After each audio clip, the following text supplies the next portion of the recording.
Om du vill utmana dig mycket mer med armhävningar så finns det göra mer saker också. Du kan köra med klapp. Det är samma principer där du ska hålla ryggen rak, svanken spänd och gå. Du får se. Börjar, gå ner, klapp.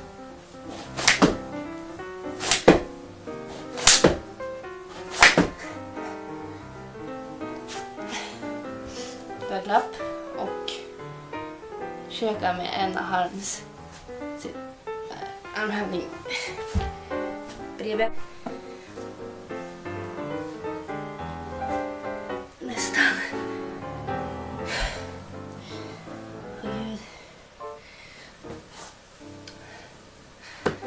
Det du kan göra också är att ta ena benet.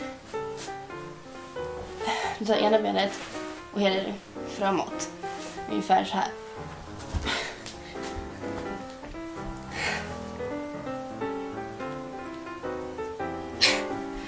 Du